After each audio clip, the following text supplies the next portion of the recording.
Hello મિત્રો, કેમ છો બધા? મજામાં? તમારા બધાનું સ્વાગત છે મારી યુટ્યુબ ચેનલમાં. આજે બનાવીશું આપણે ભાજી, જે બાળકોને અતિ પ્રિય વસ્તુ છે, જે શિયાળામાં દરેકના ઘરે વધારે જ બનતી હોય છે. મિત્રો, ભાજી બનાવવા માટે આપણે જે વેજીટેબલ લીધેલું છે એમાં ફ્લાવર, બટાકા, વટાણા, એને આપણે બરાબર પાણીથી ધોઈને એક કુકરમાં મીઠું નાખીને એને બાફી લઈશું. બાફવામાં તમે હળદર પણ એડ કરી શકો છો. મેં હળદર એડ નથી કરી. તમે ઈચ્છતા હોય તેમાં હળદર અને મીઠું એડ કરીને બાફી લો. આપણું વેજીટેબલ બફાય ત્યાં સુધી મિત્રો આપણે ટામેટાં, કાંદા, લસણ, મરચાંની પેસ્ટ બધું તૈયાર કરી લઈશું. આપણું વેજીટેબલ બફાઈને રેડી થઈ ગયું છે. તો મિત્રો હવે એને મેસરની મદદથી મેશ કરી લઈશું. આપણું વેજીટેબલ તૈયાર છે. તો હવે આપણે એને વઘારી લઈશું. એના માટે મેં તેલ લઈ લીધું છે. તેલ ગરમ થાય એટલે એમાં આપણે હિંગ એડ કરીશું.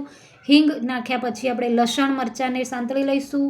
લસણ, મરચાં બરાબર સંતળાઈ જાય પછી આપણે કાંદા એડ કરીશું. કાંદાને બરાબર ગુલાબી રંગના થઈ જાય પછી એમાં ટામેટાં એડ કરીશું. તમે ચાહો તો આમાં ટામેટાં અને કાંદાની ગ્રેવી પણ કરીને એડ કરી શકો છો. મેં ઝીણા સમારીને એને સાંતળી લીધેલા છે.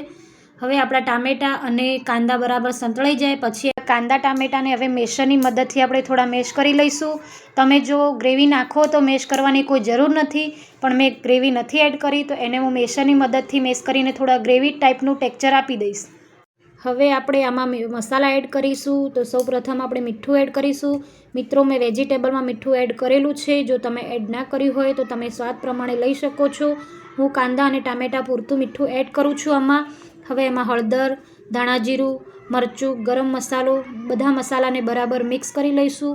મિક્સ થયા બાદ આપણે આ બધા વેજીટેબલ મિક્સ કરીને એને બરાબર હલાવી લઈશું. હવે આપણે બધા વેજીટેબલ એડ કરીને એને બરાબર હલાવી લઈશું અને બધા મસાલા અને વેજીટેબલને બરાબર મિક્સ કરીને હવે આપણે જે વેજીટેબલ બાફેલું હતું એ જ કુકરમાં જે પાણી વધેલું હતું એ પાણી આપણે ભાજીમાં એડ કરી અને એને કેટલું થિકનેસ જોવે છે એ પ્રમાણે આપણે પાણી એડ કરી લઈશું. મિત્રો, આ ભાજી મેં બાળકો માટે બનાવી છે તો મેં આમાં મરચાંનું પ્રમાણ ઓછું રાખેલું છે. તમે જેટલું સ્પાઈસી ખાતા હોય એ પ્રમાણે તમે મરચું એડ કરી શકો છો. તો હવે આપણી ભાજી રેડી થઈ ગઈ છે. જોતાં જ ખાવાનું મન થઈ જાય મિત્રો, એવી ચટપટી ભાજી આપણી બનીને તૈયાર થઈ ગઈ છે. તો હવે એમાં આપણે લીંબુ એડ કરી લઈશું અને ધાણા એડ કરીને આપણે ભાજીને સર્વ કરી લઈશું. મિત્રો, તમને મારી રેસીપી ગમી હોય તો મારી ચેનલને લાઈક, શેર, કોમેન્ટ કરજો અને આવી નવી રેસીપી જોવા માટે મારી ચેનલને સબસ્ક્રાઈબ કરજો. Thank you.